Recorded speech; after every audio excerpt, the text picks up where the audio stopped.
मसीह के नाम में हर एक को सालों। और प्रभु आपको की आत्मा में आप सभी का स्वागत है और परमेश्वर की आत्मा में हम सभी लोग जुड़े हुए रहें, प्रभु की आत्मा में हम सब सम्मिलित रहें। और सच में जब हम आराधना में थे, प्रभु की उपस्थिति थी हमारे बीच में, प्रभु का अद्भुत आत्मा मंडला रहा था, प्रभु की स्वर्गदूतों की सेना, पवित्र आत्मा की उपस्थिति और पिता भी हमारे बीच में थे और उसका सिंहासन हमारे बीच में लगा हुआ। और परमेश्वर बहुत सारी गवाहियों को इन दिनों में आते हुए दिखा रहे थे परमेश्वर, और कुछ नामों को परमेश्वर दिखा रहे थे। ए नाम, एस नाम, आर नाम, जो इस नामों से लेटर्स अगर आपके जीवन में घर में किसी का नाम आता है, आप लोग निरंतर प्रार्थना करते रहे, क्योंकि परमेश्वर कुछ बड़ा अनुग्रह कर रहा है और परमेश्वर की बहुत बड़ी योजना है उन नामों वालों के लिए। और विशेष कुछ नाम के लोग बड़े दुख में और बहुत रोते हुए, बहुत पीड़ा में परमेश्वर दिखा रहे थे, लेकिन परमेश्वर आपके हर एक आंसुओं को जानता है, आपके हर एक तकलीफों को जानता है। आपने वचन में सुना है कि प्रभु ने कहा तुम मुझसे बड़े बड़े भी काम करोगे। तो परमेश्वर हमारा बड़ा बड़ा काम करने वाला परमेश्वर है। हम छोटी चीज़ों के पीछे में हम ध्यान देते हैं, परंतु परमेश्वर महान परमेश्वर है। आपने गवाही सुना कि परमेश्वर ने बहन मुना के जीवन में अनुग्रह किया, उसकी बेटी का फीस को परमेश्वर के अनुग्रह से माफ किया गया, और जो परमेश्वर के अद्भुत अनुग्रह के द्वारा उस बेटी के लिए परमेश्वर ने उपाय भी किया। और ये बहुत बड़ी बात है कि प्रभु अपने लोगों के लिए उपाय करते हैं। इन दिनों में यद्यपि दिन खतरे के जरूर है, इन दिनों में दिन यद्यपि प्रॉब्लम और मुश्किल के बहुत है, लेकिन परमेश्वर फिर भी आप लोगों के साथ में है। प्रभु फिर भी आप लोगों के जीवन में अनुग्रह कर रहे हैं, ये बहुत बड़ी बात है। और इन दिनों में परमेश्वर बहुत कुछ चाहता है आप लोगों से। परमेश्वर आपकी बहुत एक अपेक्षा है आप लोगों से कि आप प्रभु के लिए, आप मसीह के लिए, आप परमेश्वर के लिए कुछ कर सकते हैं। और प्रभु को जब हम कुछ करते हैं, परमेश्वर के लिए हम जब कुछ करना चाहते हैं, तो वो परमेश्वर भी हमारे लिए अपने द्वारों को खोलता है। प्रभु द्वार खोलते हुए दिखा रहे थे। बहुतेरे लोगों को परमेश्वर ऐसा नाश होते हुए परमेश्वर जो अपने स्वर्ग के राज्य में ले जा रहे थे, बहुतों को परमेश्वर बचा रहे, बहुतों को प्रभु छुड़ा रहे हैं, क्योंकि वो छुड़ाना चाहता है, वो बचाना चाहता है। और परमेश्वर चाहते हैं जब किसी को छुड़ाना चाहते हैं, तो आपकी भी जिम्मेदारी है कि मैं भी किसी को छुड़ा सकूं। Praise the Lord. आज का एक संदेश जो परमेश्वर हमारे जीवन में जो देना चाहते हैं, बहुत से लोग अपनी जिंदगी में रुके हुए हैं। आज हम देखेंगे यहोशू नबी की किताब, उसका 24वां अध्याय, उसका 15 पद को हम निकालेंगे और पढ़ेंगे। और देखते हैं यहोशू 24 उसका 15, उस किताब में क्या लिखा है, हम उस बात को देखते हैं, पढ़ते। जिस किसी को भी मिला तुरंत जल्दी निकाल करके पढ़ो, और ज्यादा टाइम ना लगा, ज्यादा परमेश्वर की आत्मा को हम शोकित ना करें। सब लोग परमेश्वर की आत्मा में शामिल रहे, सब लोग परमेश्वर की उपस्थिति में बैठे रहे, क्योंकि परमेश्वर का आत्मा काम करने पर है और प्रभु हमें कुछ सिखाना चाहते हैं। परमेश्वर की आत्मा हमें कुछ समझाना चाहती है। जब आप प्रभु के भवन में आए हैं, कान धर के हमें सुनना है। प्रभु ने कहा जब तू मेरे भवन में जाए तो खाली हाथ मत जाना, अपने कानों को खोल करके परमेश्वर क्या कहता है बोल करके सुनने के लिए जाना। आपको पता है जब शमूएल जब रात में जब सो रहा था, तो उसे पिता ने आवाज दिया शमूएल शमूएल, तो वो नहीं समझ में पाया, उसने समझ नहीं पाया कि कौन आवाज दे रहा है। आज भी कई बार आपको रात में 2 बजे 3 बजे परमेश्वर आवाज देता है, हम परमेश्वर की आवाजों को नहीं समझ पाते। मुझे किसने आवाज दिया, किसने मुझे आवाज दिया, किसने, कौन है जो मुझे आवाज दे रहा है, हम नहीं समझ पाते हैं। हम अपने संसार की भीड़ में, संसार के टेंशनों में व्यस्त रह जाते हैं, हम प्रभु की आवाजों को नहीं सुन पाते हैं। मोबाइल की आवाज, टीवी की आवाज, कभी घर की आवाज, कभी परिवारों की आवाज, हम ऐसे कंफ्यूजन में पड़ जाते। कभी पति पत्नियों की लड़ाई झगड़े कई बार हमारे जीवन में आते हैं, कई बार घर के परिवार के लोग हमें परमेश्वर की आवाज को सुनने के लिए क्या करते हैं, डिस्टर्ब पैदा करते हैं।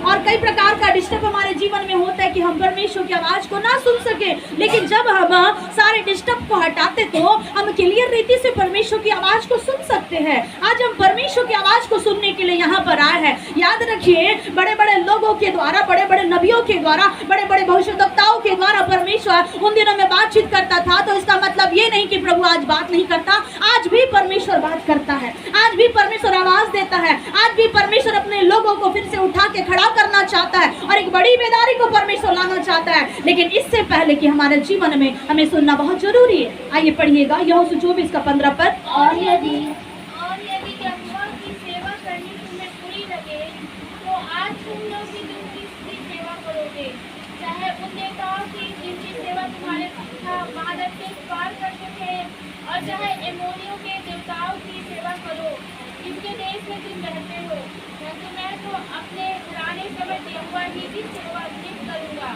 Praise the Lord, hallelujah. परमेश्वर का बड़ा अनुग्रह है आज के लिए। और आज भी मैंने 2 संदेश को तैयार किया था, परंतु इस संदेश की ओर परमेश्वर बड़े प्रकाश को दिखा रहे हैं। हमें बड़े उजियाले को, बड़े प्रकाश को परमेश्वर दिखा रहे हैं। यहाँ पे यहोशू कहता है कि, फिर से पढ़िए 2 लाइन।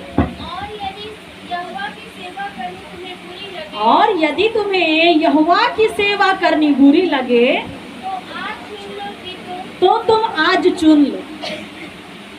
अगर तुम्हें परमेश्वर के पास आना बुरा लग रहा है, मसीह में चलना बुरा लग रहा है, गिरजाघर जाना बुरा लग रहा है, प्रार्थना करना बुरा लग रहा है, आराधना करना बुरा लग रहा है, बाइबल पढ़ना बुरा लग रहा है, और ये सब चीजें अगर आपको अच्छा नहीं लग रहा है तो आज चुन लो। बाइबल एक चेतावनी दे रही है, आज चुन लो। अगर तुम्हें मसीह के जीवन में आगे नहीं चलना है तो सुन लो और चुन लो कि तुम्हें क्या करना है। पढ़िए। उसमें नहीं चलोगे तो किसमें चलोगे? उसके पीछे नहीं चलना है तो किसके पीछे चलना है? उसकी सेवा नहीं करना है तो किसकी सेवा करना है?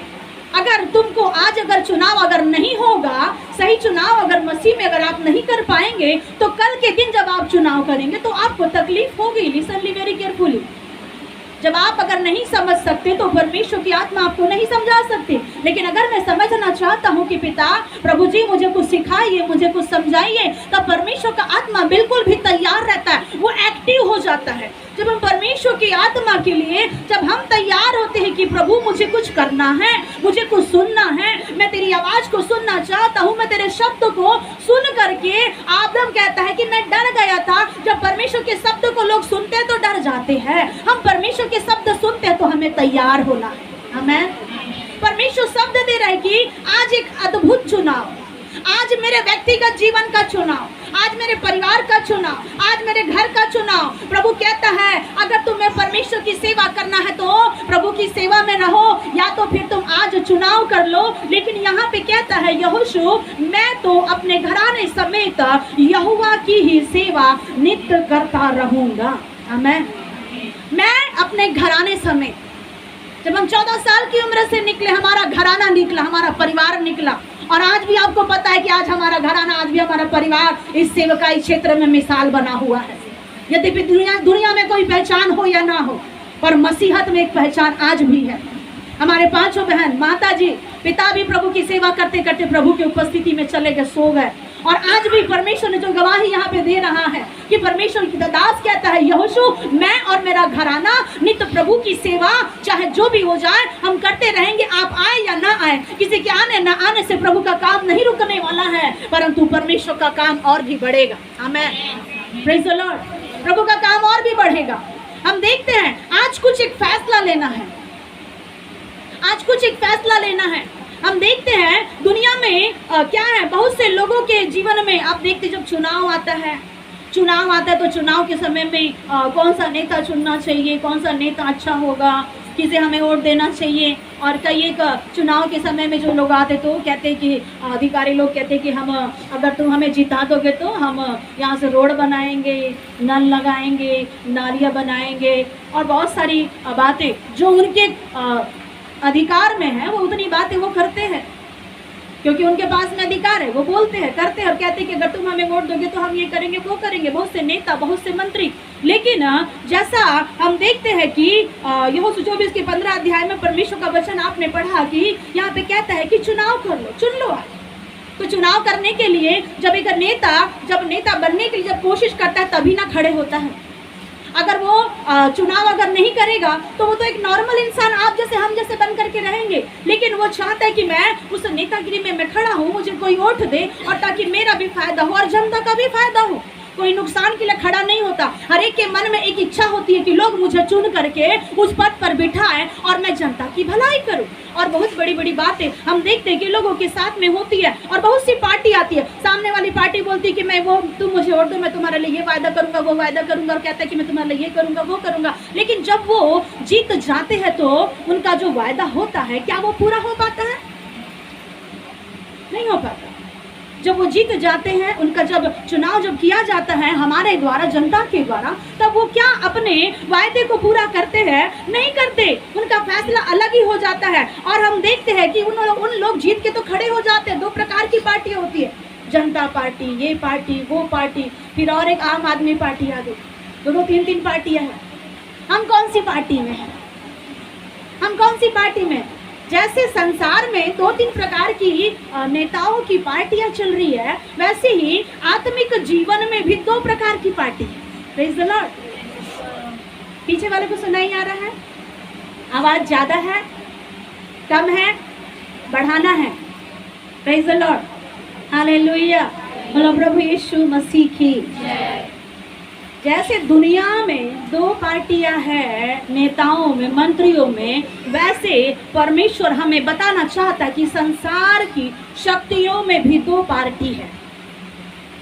पहली पार्टी है शैतान की, दूसरी पार्टी है किसकी? इतना धीरे से नाम मत बोलिए। Praise the Lord. शैतान का नाम तो पहले ही ले लिया, क्योंकि वही आपके जीवन में अड़ंगा करता है। इधर से आया, उधर से आया, उधर से आया, लेकिन जो बचा रहा है उसका नाम धीरे से भला क्यों ले? आप उसका भी नाम तो जोर से ले सकते हैं। दूसरी पार्टी तो आप उसे बोलोगे नहीं, क्योंकि पहली पार्टी ही परमेश्वर है। आमीन। पहली पार्टी परमेश्वर है, दूसरी पार्टी शैतान है। दो प्रकार की पार्टी। अब हम कौन सी पार्टी में? बोल तो रहे हैं, ध्यान से बोल तो रहे हैं, सुन भी रहे हैं, बगल वाला सब सुन रहा है। आप कौन सी पार्टी में हो? प्रभु यीशु मसीह। और आप कौन सी पार्टी में? भाई प्रकाश, मनोज भैया कौन सी पार्टी में है? शेखर कौन सी पार्टी में है? मोना कौन सी पार्टी में है? पीहू कौन सी पार्टी में है? वंदना नहीं है अभी। बाकी सब लोग कौन सी पार्टी में हो? परमेश्वर की पार्टी वाले हाथ उठाओ। वाह, प्रेज द लॉर्ड, हालेलुया। सब परमेश्वर की पार्टी वाले। तो जिन्होंने हाथ नहीं उठाया वो, हम तो नाम नहीं लेंगे। Praise the Lord. हम तो नाम नहीं लेंगे, लेकिन जिसने हाथ नहीं उठाया आप खुद ही जान लो वो किसकी पार्टी में है। Praise the Lord. तो यहाँ परमेश्वर एक बड़ी अच्छी बातों को बता रहा है यहोशू के माध्यम से कि दो संसार में पार्टी है। अधिकारियों में भी दो पार्टी होती, लेकिन उसमें से एक जीत जाता है। और हम देखते हैं अपने जीवन में, जिस परमेश्वर ने हमें जीवन दिया है, जिस परमेश्वर ने हमें अनुग्रह दिया, उसके साथ में भी हम देखते हैं कि संसार और आत्मिक जीवन में भी दो पार्टी है। एक पार्टी शैतान की है और एक पार्टी परमेश्वर की है। एक पार्टी संसारिक है, एक पार्टी आत्मिक है। एक प्रकार की पार्टी आत्मिक और एक प्रकार की पार्टी संसारिक। तो संसारिक पार्टी आज हम जांच ले, परख ले, पहचान ले कि हम कौन सी पार्टी में हैं और हमें क्या पसंद आता है, क्या पसंद नहीं आता है। मत्ती 7 का 11 पद को हम पढ़ेंगे। यहाँ पे क्या लिखा हुआ है कि हमें परमेश्वर आज हमें फैसले के विषय में सिखाना चाहता है कि माता पिता अपने बच्चों को क्या करते हैं? अच्छी चीज देते हैं। अतः जब तुम पूरे होकर अपने बच्चों को अच्छी वस्तुएं देना जानते हो, तो तुम्हारा स्वर्गीय पिता अपने मांगने वालों को। हम जिस आत्मिक पार्टी में हैं वहाँ पर ये बात लिखी हुई है, अतः जिस परमेश्वर की तुम उपासना आराधना करते हो तो वो परमेश्वर तुम्हें अच्छी अच्छी वस्तुएं देगा। आमीन। अच्छा परमेश्वर अपने भंडार से अच्छी बातों को देता है। अच्छा आत्मिक व्यक्ति अपने भंडार से आत्मिक बातों को मिला मिला करके देता है। प्रभु का वचन यहाँ कहता है, तुम बुरे होकर के अपने बाल बच्चों को अच्छी वस्तु देते हो तो तुम्हारा स्वर्गीय पिता तुम्हारे मांगने वाले से पहले क्या करेगा? वो देगा। और वो जानता है कि तुम्हें क्या आवश्यकता है। एक माता पिता अपने बच्चों को अच्छी चीज देता है, लेकिन एक जो संसार का, जो एक अंधकार की शक्ति वाला जो मनुष्य है, जिसे संसार का सरदार कहते हैं, जिसे आप लूसीफर और शैतान कहते हैं, वो कभी भी आपको अच्छी वस्तु नहीं देगा। याद रखिएगा, वो कभी आपको अच्छा चीज नहीं देगा, वो कभी भी आपको अच्छा अनुग्रह नहीं देगा, वो कभी भी आपके जीवन में शांति और खुशियां नहीं देगा। उसका काम है लड़ाई करना, झगड़ा करना, घर में उत्पन्न वो क्या करना, उपद्रव अकाल को लेकर के घर में आएगा। क्योंकि संसार का राजा यही चाहता है कि जैसा मेरे जीवन में संसार की शक्तियां जैसे प्रचलित होकर के काम कर रही है, वैसा ही वो अपने लोगों के साथ में काफी ऐसी गड़बड़ियों को करते हैं। लेकिन हम परमेश्वर को देखते हैं कि एक अच्छा पिता पिता अपने बच्चों को अच्छी चीज देता है। आमेन। अब जिस आत्मिक पार्टी के चुनाव में अगर हम हैं, तो आत्मिक पार्टी के चुनाव में परमेश्वर कहता है कि पिता अपने बच्चों को अच्छी चीज देता है। वो प्रभु आपको गलत चीज नहीं देगा। गलत लोगों के साथ में परमेश्वर आपका उठना बैठना नहीं कराएगा। गलत लोगों के साथ में अगर आपकी संगति भी होगी तो प्रभु मसीहत के नाम से वो दूर किए जाएगी। आमेन। कई बार हम देखते कि प्रभु मैं तो एक अच्छी पार्टी में हूँ, लेकिन मेरा बेटा कौन सी पार्टी में है। मैं तो आत्मिक जीवन के पार्टी में हूँ, लेकिन मेरा क्या है, परिवार का व्यक्ति आत्मिक पार्टी में नहीं है। कभी पत्नी आत्मिक होती है तो पति संसारिक होता है। कभी एक पत्नी अगर आत्मा में रह गई तो पति संसारिक हो गया। और कभी अगर पति या जेंट्स लोग कभी अगर आत्मिक बातों में अगर ज्यादा है तो उनकी जो घर की जो लोग है वो क्या है, अलग सी दुनिया में चल रहे। या दोनों पति पत्नी अगर आत्मिक है तो बाल बच्चे संसार में जी रहे हैं, या बाल बच्चे अगर आत्मिक है तो माता पिता अपने दुनिया में जी रहे हैं। लेकिन यहाँ यहोशू कहता है मैं और मेरा घराना। लिसन वेरी केयरफुली, आज आपके लिए बात परमेश्वर कह रहा है, आपको भी और आपके घराने को भी आपको एक्टिव करना है। आमेन। आपका घराना, आपका परिवार, आपका बाल बच्चा, चाहे वो छोटा हो चाहे बड़ा हो, वो मसीह यीशु के नाम से सुबह उठना चाहिए। उसकी दिन की शुरुआत प्रभु के नाम से होनी चाहिए। उसकी रात भी हो तो प्रभु के नाम से होनी चाहिए। उसके जीवन में कुछ मांगना भी है तो किससे मांगना चाहिए, उस खुदा से मांगना चाहिए। हमारे बच्चे हमें कहते कि हमें कैसियो दिला दो, हमें गिटार दिला दो। हम बोलते हम नहीं दिला सकते, तुम प्रभु को मांगो, तुम प्रभु को मांगो, वही तुम्हें दिला सकता है। हमारे में इतनी कोई शक्ति नहीं है कि हम तुम्हें कुछ दिला सकते हैं। बेटा कहता है मेरे पास में ये नहीं, मेरे पास में वो नहीं है। हम बोलते तुम क्या प्रभु से मांगे, पहले प्रभु से मांगो।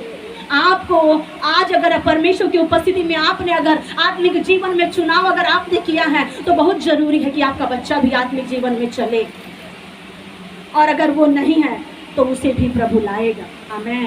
Praise the lord. बोलो प्रभु यीशु मसीह की। यूहन्ना 8:44 पर, जॉन 8:44, जॉन 8:44 हम यहाँ पढ़ेंगे। अपनी बाइबल को जल्दी जल्दी खोल करके। तुम अपने पिता शैतान से हो और अपने पिता की लालसाओं को पूरा करना चाहते हो। शैतान क्या है, झूठा है। और यहाँ बाइबल में लिखा हुआ है परमेश्वर अपनी संतानों को देता है ना कि लेता है। लेकिन जो झूठ का पिता है वो झूठ बोलता है। और यहाँ पे लिखा है शैतान आरंभ से झूठा है, और जो झूठ बोलता है उसका पिता कौन है, शैतान। और यहाँ पढ़िए, तुम अपने पिता शैतान से हो। कौन है अपने पिता के शैतान के जैसा, जो झूठ बोलता है और अपने पिता की लालसाओं को पूरा करना। और अपने पिता की लालसाओं को कुछ लोग पूरा करते हैं क्योंकि झूठा शैतान है, और उनके बच्चे भी जो झूठ बोलते हैं उसी की इच्छा के अनुसार उसी की लालसाओं को पूरी करते हैं। आगे, वह तो आरंभ से हत्यारा है और सत्य पर स्थिर न रहा, क्योंकि सत्य उसमें है ही नहीं। सत्य इसमें नहीं है, शैतान में सत्य नहीं है, आरंभ से हत्यारा है, ये झूठा है। और ये अलग पार्टी है जिसके विषय में हम बता रहे हैं। ये कौन सी पार्टी है, ये शैतान वाली पार्टी है। शैतान वाली पार्टी के साथ में रहने वाले लोग क्या करते हैं, झूठ बोलते हैं, झूठ बुलवाते हैं। और शैतान क्या बोलता है, खूब मजा आएगा शराब पी लो। शैतान क्या बोलता है, खूब मजा आएगा शराब पी लो। शैतान बोलता है जुआ खेलो, सट्टा खेलो, और ये करो वो करो। शैतान क्या बोलता है, एक दिन तुम लखपति बन जाओगे तुम अगर सट्टा खेलोगे तो। और वो शैतान क्या बोलता है, गुटखा खा लो, ये खा लो, वो खा लो। सब चीज़ों को शैतान बोलता है क्योंकि उसे मालूम है कि वो झूठा है। और बाइबल आपको बता रही है वो आरंभ से झूठा है, वो हत्यारा है, वो कई प्रकार की बातों को आपके जीवन में बोलता है। और हम देखते हैं कि बहुत से लोग इसकी बातों में आ जाते हैं। ये संसार की पार्टी है, इस संसार की पार्टी में बहुत से लोग आ जाते हैं।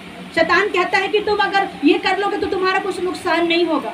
एक बार कर लो, एक बार ये पाप कर लो, व्यभिचार का पाप कर लो, नशा का पाप कर लो, तुम एक बार पाप कर लोगे तो तुम्हें कुछ नहीं होगा। और बहुत सारी बातों का शैतान क्या करता है, उसे मालूम है कि जब लोग ऐसा करेंगे तो धीरे धीरे धीरे धीरे उनका जीवन नरक की ओर मैं आसानी से ले जा सकता हूँ।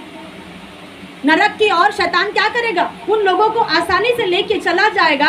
और धीरे धीरे एक इंसान क्या हो जाता है, मनुष्य शैतान की बातों में फंस जाते हैं, खाने में, पीने में, अपने आप को जीवन में ऐसे व्यस्त हो जाते हैं कि हमें कभी समझ में नहीं आता कि हम किसकी पार्टी में हैं। आज हमें समझना है कि कौन सी स्तर पर मैं खड़ा हूँ। क्या मैं आत्मिक संगति में हूँ, क्या मैं संसारिक संगति में हूँ। यहाँ यहोशू कहता है कि आज तुम चुन लो, आज तुम जान लो, पहचान लो। आप जब उत्पत्ति 5 का 21 से 24 पद तक जब आप देखते हैं, वहाँ पे लिखा हुआ है, वहाँ एक हनोक नाम का एक व्यक्ति है। जिस हनोक नाम के व्यक्ति है, वहाँ पे उसने 300 दिन, वहाँ पे लिखा 300 साल तक के वो परमेश्वर के साथ में था, और उसके बेटे बेटियां हुए, और उसके माता पिता भी थे, और उसके भाई बहन रिश्तेदार बहुत लोग भी थे। लेकिन बाइबल में लिखा है कि वो परमेश्वर के साथ साथ चलता था। कितना समय? 365 साल तक के परमेश्वर के साथ साथ चलता रहा। पढ़िएगा। जब हनोक 65 वर्ष का हुआ तब उससे मतुसेलह का जन्म हुआ।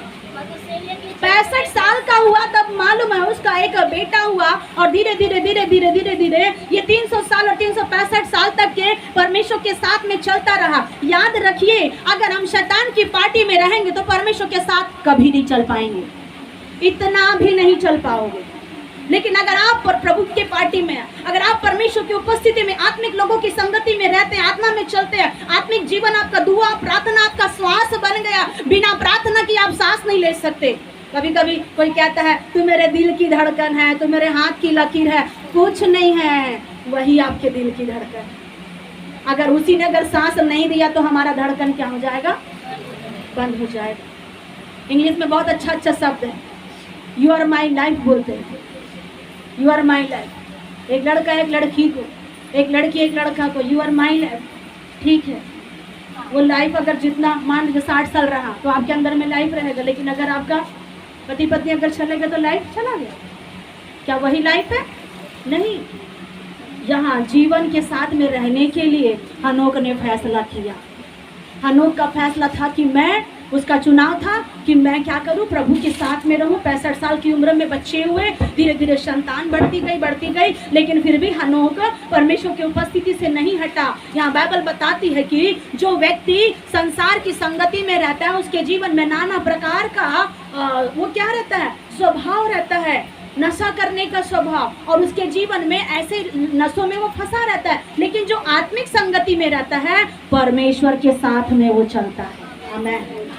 आप अगर आत्मिक संगति में रहोगे तो आप परमेश्वर के साथ साथ चलोगे। 365 साल यहाँ पे हनोक परमेश्वर के साथ साथ चला।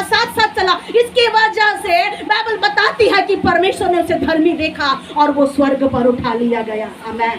अगर आप परमेश्वर के साथ साथ चलने वाले लोग हैं, अगर एक चुनाव करने वाले लोग हैं, जब कभी प्रभु आए वो प्रभु आपको हनोक की तरह उठाए। आमीन।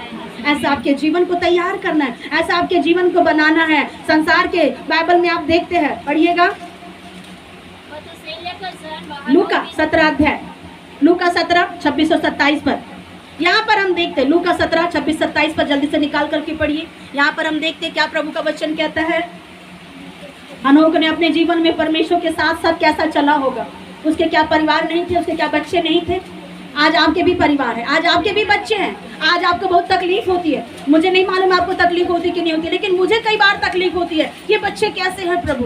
और जैसा नूह के दिनों में हुआ था वैसे ही मनुष्य के दिनों में भी होगा। जिस दिन तक नूह जहाज पर ना चढ़ा उस दिन तक लोग खाते पीते थे और उनमें विवाह होते थे। तब जल प्रलय में आकर उन सबको नष्ट किया। Praise the Lord. हनोक अपने पूरे जीवन भर परमेश्वर के साथ चला, उसे प्रसन्न किया, परिवार बच्चे पत्नी होने के बावजूद भी। Praise the Lord. परिवार नहीं था लिखा हनोक का? था। बच्चे नहीं थे? और एक ही बच्चा नहीं होगा। उस समय तो आपको पता है कितने बच्चे हुआ करते थे। अभी तो 1 या 2, और कई लोग ज़्यादा 3 भी हो जा रहे। कोई बात नहीं, वो एक अलग बात है। लेकिन पहले के समय में कितने बच्चे होते थे? तो ये इनका बच्चा है, परिवार है, माँ है, बाप है, सब चीज है हनोक का। फिर भी परमेश्वर के साथ में ये चल रहा है।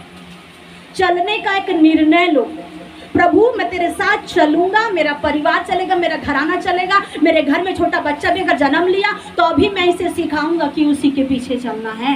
आमीन। और यहाँ पर हम देख रहे हैं कि एक ऐसा व्यक्ति जिसका भी परिवार है, जिसे आप नूह के नाम से हम देखते हैं, नूह के कितने बेटे बेटियां हैं? 3 बेटे, 3 बहुएं, 2 पति पत्नी, कितने लोग हो गए? 8 लोग हो गए।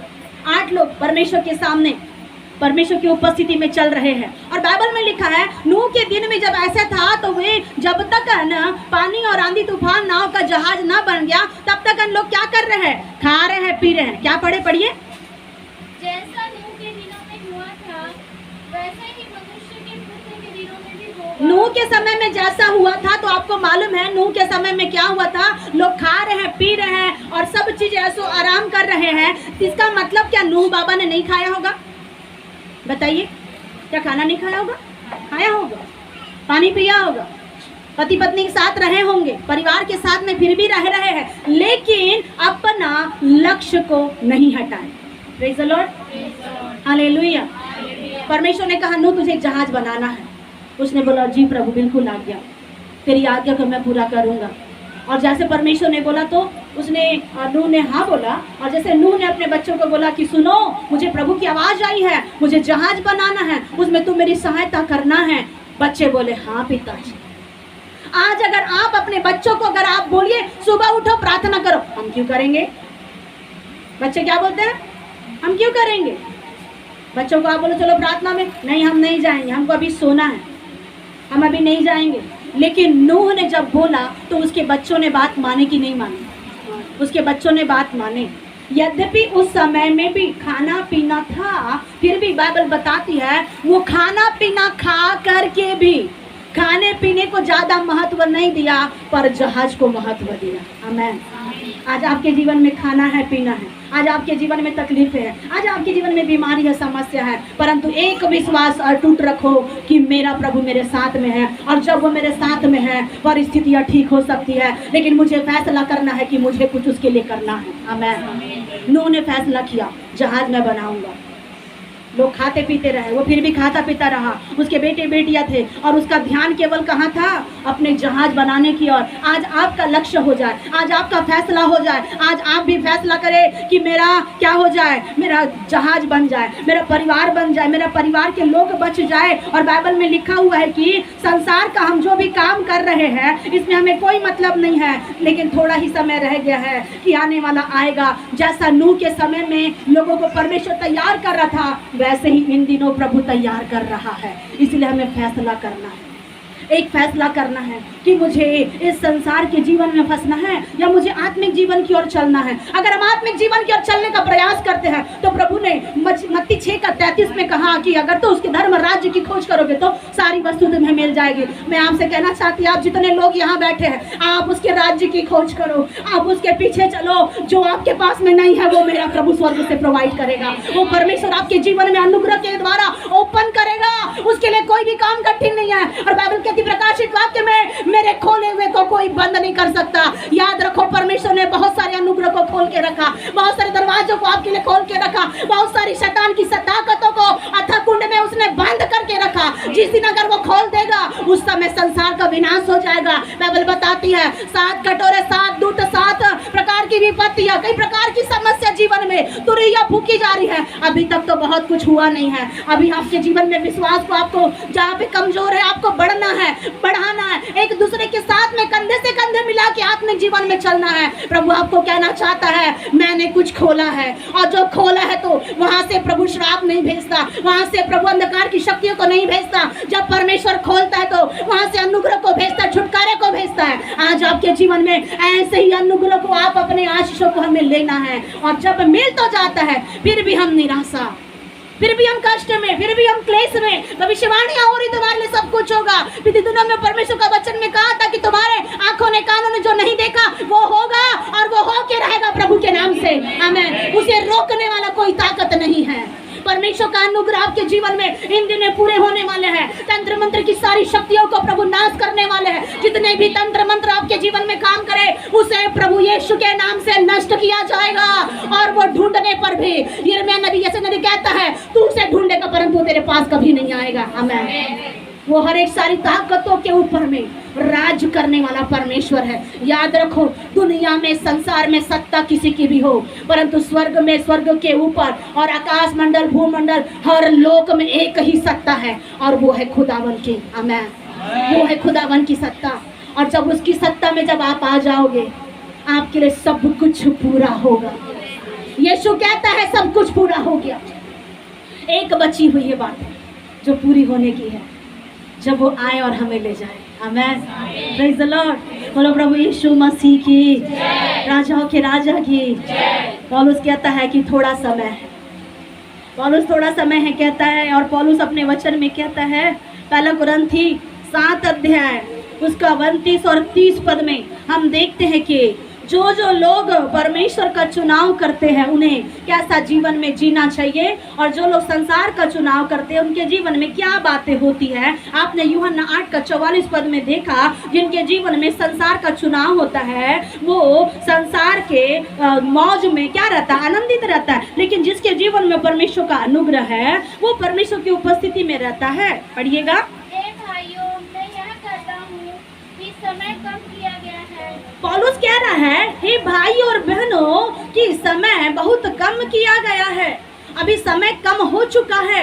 इसीलिए हमें इन दिनों में जागृत होना है, सतर्क और सावधान होना है, अपने आत्मा की रक्षा रखवाली करना है। पढ़िए। इसलिए चाहिए कि जिनके पत्नी हो वो कीजिएगा। Praise the Lord. चुनाव पे आए। आमीन। चुनाव करना है, फैसला करना है किसको जिताएंगे और कौन जीतेगा। अब बीच में आप रहो और अपने आप को जांचो, पहचानो। यहाँ पौलुस कहता है, पढ़िए उसी लाइन को। इसलिए चाहिए कि जिनके पत्नी हो वे ऐसे हो मानो उनके पत्नी नहीं। ये कैसी बात है? कितने भाई लोग हाथ उठाए? शादीशुदा वाले भाई लोग, शादीशुदा वाले भाई लोग हाथ उठाए। अब वचन पढ़ो, इन लोग के लिए वचन पढ़ो। पढ़िए। इसलिए चाहिए कि जिनके पत्नी हो वे ऐसे हो मानो उनके पत्नी नहीं। भाई लोगों के लिए वचन है। प्रभु कह रहा है, आपको शादी हो चुकी है 5 साल, 6 साल, 10 साल, 11 साल, किसी का 1 साल, 2 साल, किसी का 12, 13, 14, 15, 16, 17, 18, 19, 20, पर हम अभी नहीं गए वहाँ तक। Praise the Lord. हम अभी 11, 12 तक ही है। अम्मा जी है, माता जी। कितना साल हुआ शादी को? कितना साल हुआ शादी को? याद ही नहीं है। इतना ज्यादा चले गए कि याद ही नहीं है। कहाँ है अंकल, कहाँ है? कितना साल हुआ? हो गया कम से कम तो 25-30 साल हो गया होगा। Praise the Lord. इतने साल हो गए। तो बाइबल यहाँ कहती है कि हे पतियों, तुम्हारी जो पत्नियां हैं तो तुम अपने आत्मिक जीवन में ऐसे चुनाव में रहो, ऐसे फैसले में रहो कि अगर तुम्हारी पत्नी है तो ऐसे रहो कि मेरी पत्नी नहीं। बड़ा कठिन। इसका मतलब दूसरे को देखने के लिए नहीं बोला प्रभु, दूसरे को देखने के लिए लिखा है क्या? मतलब आत्मा में ऐसा महसूस करो। प्रभु के दास यहाँ हैं और वो ऐसा आत्मा में जब रहेंगे, आप जब आत्मा में रहते तो क्या आपको लगता है कि ये मेरी पत्नी है? मुझे तो कभी नहीं लगा। आपको लगा कभी? लेकिन जब हम संसारिक जीवन में रहते हैं तो हमें ऐसा, परमेश्वर ने हमारे रिश्ते को जोड़ के रखा है तो हमें आभास होता है कि हाँ नहीं, इससे हमारा कुछ रिश्ता, ये हमारा पति, ये हमारा बच्चा। लेकिन जब आप आत्मिक जीवन में रहते तो हमें आभास नहीं होता है कि ये हमारा पति है, ये हमारी पत्नी है। वैसा ही पौलुस आपको समझाना चाह रहा है, आपका फैसला, आपका चुनाव, आपका मसीह जीवन ऐसा स्ट्रांग हो जाए। पौलुस कहता है अगर जिनकी पत्नियां हैं तो आपको ऐसा लगे कि मेरी पत्नी नहीं है। अगर आपको ऐसा महसूस होता है तो आपका आत्मिक जीवन का चुनाव एकदम आगे लेवल पर चला गया है। आमीन। और आगे बढ़िए। और रोने वाले ऐसे हो मानो रोते नहीं। और ये सिर्फ पत्नियों के लिए और पति के लिए नहीं है, दोनों के लिए, रिश्तेदारों के लिए है। रिश्तेदारों के लिए कि आपके जीवन में सारे रिश्ते नाते हैं लेकिन फिर भी आपको ऐसा लगना चाहिए कि मेरा रिश्ते नाते वाला सबसे बड़ा वो खड़ा है। आमीन। उसके नीचे की लाइन पढ़िए। रोने वाले ऐसे हो मानो रोते नहीं। रोने वाले ऐसे हैं या ऐसे रोते हैं कि मानो रो नहीं रहे हैं। रो तो रहे हैं पर नहीं रो रहे। अगर हम अंदर से रोए और बाहर से मुस्कुराए तो आपको पता चलेगा क्या? प्रभु वही कह रहा है। आमेन। बहन नमिता, परमेश्वर वही कह रहा है। आप अंदर से रो रहे हैं और बाहर से नहीं रो रहे हैं। प्रभु वही कहना चाह रहा है। आज के वचन में आप फैसले में हो, आप परमेश्वर के रास्ते पे हो, आपने आत्मिक जीवन का चुनाव किया है, आपके पति पत्नियां हैं, लेकिन फिर भी ऐसा लग रहा है कि मेरा पति नहीं है।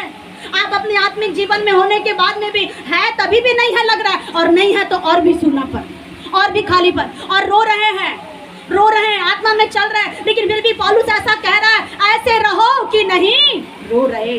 हम नहीं रो रहे, हमारे आंसू किसी को नहीं दिख रहे। हम रोते तो है, हम तड़पते तो है, लेकिन हमारी तड़प और हमारा रोना आंसू सिर्फ वो देखे जिसने हमें बनाया है, और जब वो देखता है तो सारी प्रॉब्लम को क्लियर करता है। आमेन। आगे बढ़िए। आनंद करने वाले मसीह में ऐसे हो कि मानो वो आनंद नहीं कर रहे हैं। आनंद तो है, लेकिन कई बार क्या करता है शत्रु? आनंद जब आप ज्यादा खुश होंगे तब जब शत्रु आपकी हंसी को देखता है कि ये मुस्कुरा रहे हैं, ये बहुत अच्छे हैं, इनको कुछ मिलने वाला है, और आपकी हंसी को चुरा करके गड़बड़ी करना चाहते हैं। इसलिए पौलुस कर रहा है कि जब तुम अगर आनंदित होते हो तो ऐसे आनंदित रहो कि हम आनंदित नहीं हैं। Praise the Lord, hallelujah. पौलुस कहता है मैं प्रभु में आनंदित हूँ। How can it will be possible? वो जेल में पड़ा है। यूहन्ना 4:4 में, फिलिप्पी के अध्याय में वो 4:4 में जेल में पड़ा है, पैर में जंजीर है, और वो दूसरे को संदेश दे रहा है कि तुम आनंदित रहो। एक प्रभु का दास अंदर तकलीफ में है, एक परमेश्वर का जन अंदर रो रहा है, एक परमेश्वर का दास कई बार अकेले होता है, लेकिन फिर भी आपको हिम्मत और ढाढ़स देता है कि तुम अकेले नहीं हो, परमेश्वर तुम्हारे साथ में है। ढाढ़स रखो, परमेश्वर आपको हिम्मत बढ़ा रहा है। वो कह रहा है कि तुम आनंदित रहो। परमेश्वर का दास आपको कह रहा है मैं आनंदित नहीं होने के बावजूद भी मैं तुम्हें आनंद करा रहा हूँ। आमेन। क्योंकि प्रभु का आना मेरी खुशी है, आत्मा से स्तुति करूंगा। आमेन। गीत है ना, प्रभु का आना मेरी खुशी है, आत्मा से स्तुति करूंगा। प्रभु का आना मेरी खुशी है, आत्मा से स्तुति करूंगा। डरूंगा नहीं मैं स्तुति करूंगा, डरूंगा नहीं मैं स्तुति करूंगा। प्रभु का आना मेरी खुशी है, आत्मा से स्तुति करूंगा। प्रभु का आना मेरी खुशी है, आत्मा से स्तुति करूंगा। Praise the Lord. अंदर दुख है लेकिन फिर भी एक आनंद है, फिर भी एक आशा है कि जब मेरा बनाने वाला आएगा वो सारी परिस्थितियों को ढा देगा। ऐसा मैंने फैसला किया है। और जब मैंने अपने आत्मिक जीवन में मैंने फैसला किया, मैंने किसी को देख करके फैसला नहीं किया। जब मैं मसीहत में मैंने आगे बढ़ा, मैंने किसी को देख करके मैंने फैसला नहीं किया। कई बार हम रोए, कई बार हम तकलीफ में रहे, कई बार हमारे जीवन में तकलीफें आई। ये गवाहियां परमेश्वर आपके भी जीवन में देना चाहता है। फिर भी आपको खड़े होना है, फिर भी आपको आत्मा में चलना है, क्योंकि संसार की शक्तियां शत्रु को क्या करेगी? लाती है, परंतु मेरा परमेश्वर उसे पराजित करता है। आमेन। पौलुस कहता है आनंदित है लेकिन फिर भी आनंदित नहीं है। ऐसे तुम रहो ताकि तुम्हारी खुशियों को शैतान चुरा न ले। आगे पढ़िए। और मोल लेने वाले ऐसे हो मानो उनके पास कुछ है ही नहीं। मोल लिया जा रहा है, खरीद रहे हैं, कुछ खरीद रहे हैं, कुछ तो खरीद रहे हैं, और बहुत से लोग कुछ खरीदारी करते दिख रहे हैं। आमेन।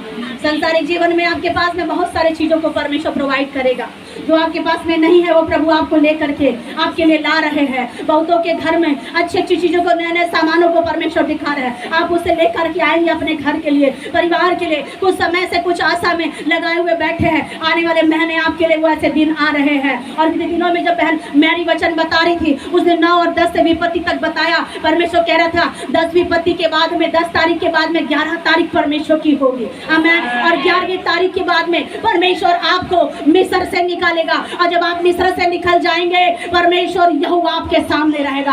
अगला महीना परमेश्वर का सामना करने के लिए तैयार हो जाओ। अगले महीने परमेश्वर की आशीष में चलने के लिए तैयार हो जाओ। 10 विपत्ति आ रही किसी के लिए 8, 9, 10 जितनी भी हो गई है, आप गिनते जाइए। अब विपत्तियां खत्म होकर के नए अनुग्रह का निर्माण होगा, और जो आपके पीछे है वो पीछे ही रहेगा, परंतु आने वाला सामने है। आमेन। आपके सामने बड़ी अद्भुत है, आपके सामने अगले महीने 10 और 11 तारीख के लिए परमेश्वर ने कुछ अद्भुत रखा है। प्रभु कह रहा है अगर तुम खरीद भी रहे हो, कुछ मोल भी ले रहे हो, तो ऐसा लो कि मेरे पास में मैंने फिर भी कुछ नहीं लिया, क्योंकि ये तो संसार की चीजें आप मोल ले रहे हैं।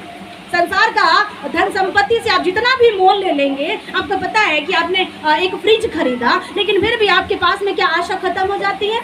नहीं, आपके अंदर फिर भी आशा रहती है कि मैं दूसरा सामान लूं। आप दूसरा सामान लेते हैं, एक पलंग ले लिए, उसके बाद में आपके पास में दूसरी आशा हो जाती है कि मैं डबल बेड वाला पलंग लूं। आपने सिंगल डोर वाला क्या किया, वो फ्रिज को लिया, फिर आपके पास में डबल वाला फ्रिज की एक मन में इच्छा होती कि मैं डबल डोर वाला क्या करूं, मैं फ्रिज लूं। आप लेते तो है, लेकिन फिर भी आपको ऐसा लगता है कि मैंने लिया है, क्या हम उसमें खुश हो पाते हैं? तो प्रभु यहाँ वही बात कह रहा है, अगर तुम मोल लेते तो हो, परंतु फिर भी ऐसा रहो कि मैंने फिर भी कुछ मोल नहीं लिया, क्योंकि उससे उत्तम स्वर्ग में है। आमेन। इस संसार में आप जितना भी चीज खरीद लो, उससे भी उत्तम स्वर्ग में है, और जो उस स्वर्गीय अनुग्रह के पीछे चलेगा, परमेश्वर उसके लिए सब कुछ प्रोवाइड करेगा। आमेन। आगे बढ़िए। और इस संसार के साथ व्यवहार करने वाले ऐसे हो जो संसार ही के ना होले। संसार के साथ में हम ऐसे व्यवहार करते हैं, कभी कभी संसार के लोगों को दुख लगता है कि उसने मुझे क्या बोला, इसने मुझे क्या बोला। आज हमें चुनाव करना है, हम आत्मिक लोगों के लाइन में खड़े हैं, हम स्वर्ग की यात्रा में चलने वाले लोग हैं, हमारी आत्मिक ट्रेन आ रही है, उसमें हमें चलना है। कल बेटी भावना ने एक सपना देखा और कह रही थी कि गाड़ी आई है, उसमें मैं और मेरी मम्मी बैठे। मैंने बोला मैं नहीं बैठी क्या? तो वो कहती नहीं आप नहीं बैठे। तो मुझे थोड़ी देर के लिए बड़ा दुख लगा, मैं नहीं बैठी तो प्रभु मैंने क्या पाप किया, तो मैं छिड़ गई। फिर बताई अपना सब चीज़ सपना पूरा। फिर मुझे बाद में समझ में आया, थोड़ी देर के लिए तो मैं उसका सपना सुनते सुनते मैं अपने आप को जांच रही थी, पहचान रही थी, परख रही थी कि प्रभु ये गाड़ी तूने भेजा, उसमें मेरे लिए जगह नहीं, तो कहीं ऐसा तो नहीं हुआ कि प्रभु आप आ गए और मुझे छोड़ दिए और ये दोनों माँ बेटी को ले जा लिए। थोड़ी देर में मेरे को थोड़ा सा ऐसा लगा प्रभु ये लोग इतने धर्मी हो गए, दोनों माँ बेटी इतने ज़्यादा आत्मा में ये लोग बढ़ गए कि ये लोग के लिए तूने कार भेज दिया और मैं छूट गई। परंतु बाद में उस बेटी का सपना बताया कि एक मीटिंग हो रही है, वहाँ उस मीटिंग के चलने के लिए परमेश्वर ने इनके लिए कुछ उपाय किया है। कुछ मीटिंग हो रही है, कुछ आत्मिक जीवन में चलना है, कुछ आत्मिक जीवन में दौड़ना है। जब हम नहीं दौड़ पाते हैं, वो पवित्र आत्मा रूपी परमेश्वर गाड़ी और कारों को भेजता है और पवित्र आत्मा स्वर्गदूतों को भेजता है, ताकि तुम माँ बेटी क्या करो, तुम उस आराधना में जाओ और आत्मिक स्तर में आगे बढ़ सको। आमेन। ये उस बहन का सपने का अर्थ था। Praise the Lord. हम कई बार आत्मिक जीवन में चलते, हमें प्रभु लेने के लिए आ रहा है बोल करके हम तैयार हो जाते। जागने वाले बोले हालेलुया, सोने वाले बोले हालेलुया। Praise the Lord. आज सब आनंदित है।